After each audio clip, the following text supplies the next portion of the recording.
Y Z A B C dot dot dot, जिनका मान हमें निकालना होता है उसे हम वेरिएबल्स कहते हैं। नॉन वेरिएबल्स जो हमें दिए रहते हैं पहले। फिर एक बार रिवीजन हो गया आपका, जैसे 3 4 5 dot dot dot dot dot, इस तरह के नंबर अगर आ जाते हैं तो इसे हम नॉन वेरिएबल्स कहते हैं। क्लियर? अगर एक्स वाई के साथ एबीसीडी आता है तो एक्स वाई वेरिएबल है और एबीसीडी नॉन वेरिएबल। कभी कभी ऐसा भी क्वेश्चन आता है a x plus b y plus c equals to 0। इसमें देख रहे हैं 1 2 3 4 कोई संख्या नहीं है, कोई नंबर नहीं, लेकिन इसमें एबीसीडी है। इसके साथ एक्स वाई के साथ, एक्स के साथ जो संख्या एबीसीडी है वो नॉन वेरिएबल्स हो गए, और एक्स वाई जेड जो है ये क्या हो गए? वेरिएबल्स। क्लियर ना मेरी बात? फिर से मेरी बात सुने, अगर एक्स वाई के साथ एबीसीडी आ जाता है ना, तो हम एक्स वाई को वेरिएबल और एबीसी को नॉन वेरिएबल्स कहते हैं। क्लियर? एक्स के साथ जो संख्या आती है उसे उसका गुणांक कहते हैं, यानी एक्स का गुणांक क्या है? गुणांक, गुणांक यानी कोफिशिएंट। कोफिशिएंट, कोफिशिएंट क्या है? एक्स के साथ किसका गुणा है? ए का। ये हो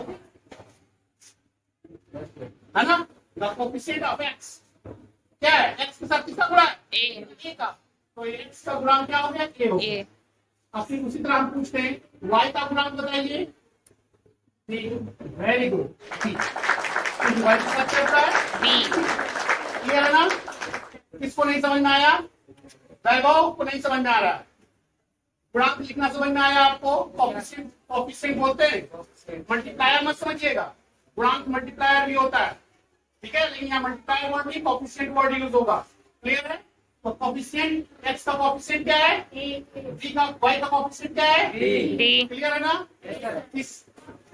उसी तरह अब हम किसी भी राशि के लिए हम दो चर वाले रैखिक समीकरण, दो चर वाले यानी कि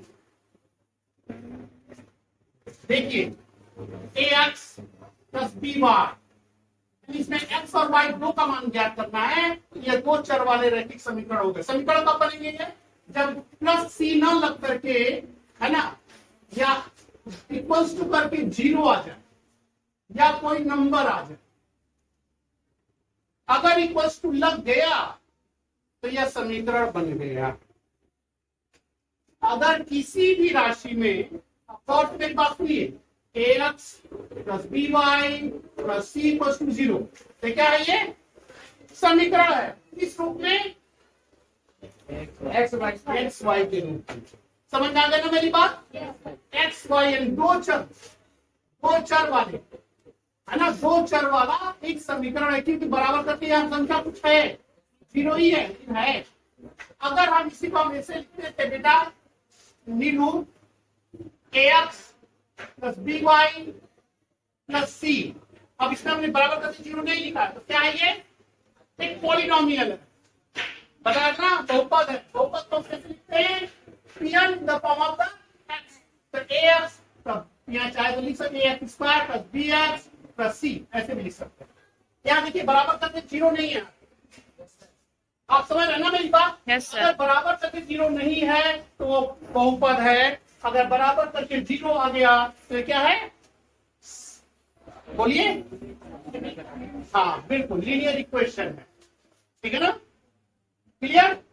अब हम समीकरण क्वेश्चन सॉल्व करेंगे। याद रखिएगा कि दो अगर linear equation,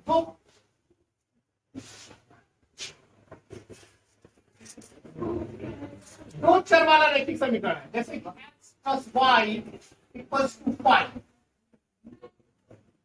x plus Y equals to 5, तो इसमें x y दो चीज है, दो चर राशि है। क्या है? x और y, ठीक है ना मेरी बात? तो दो चीज को ज्ञात करने के लिए दो समीकरण का होना अनिवार्य है। नैन्सू मेरी बात ध्यान से सुनिए, दो चीज को ज्ञात करने के लिए एक्स और वाई दो चीजें हैं, दो चर राशि है, दो चर राशि को ज्ञात करने के लिए दो समीकरण का भी होना अनिवार्य है। ये तो एक ही समीकरण हुआ ना, बराबर 5 हो गया। क्वेश्चन नंबर 1 इक्वेशन नंबर 1 लिखिए और हमने लिख दिया x minus Y equal to 2। ये क्वेश्चन नंबर 2। आप कैसे कैसे निकाल, इसमें भी एक्स वाई है, इसमें भी एक्स वाई है, समझ गया ना मेरी बात। ये क्वेश्चन नंबर 2 हो गया। जब इसे हम सॉल्व करते हैं तो आप इनको ध्यान रखते हैं कि कई समान चिन्ह या भिन्न एक जैसा चिन्ह या विपरीत चिन्ह तो नहीं है। तो देखें यहाँ प्लस नहीं है, यहाँ प्लस है तो यहाँ माइनस है, यहाँ जोड़ना, जब जोड़ते हैं तो विपरीत चिन्ह क्या होते हैं, कट जाते हैं। तो समीकरण 1 और 2 क्या करने पर यहाँ लिखेंगे, आप लिखेंगे यहाँ पर हिंदी में समीकरण 1 + 2 करने पर, लेकिन सर करने पर करिए।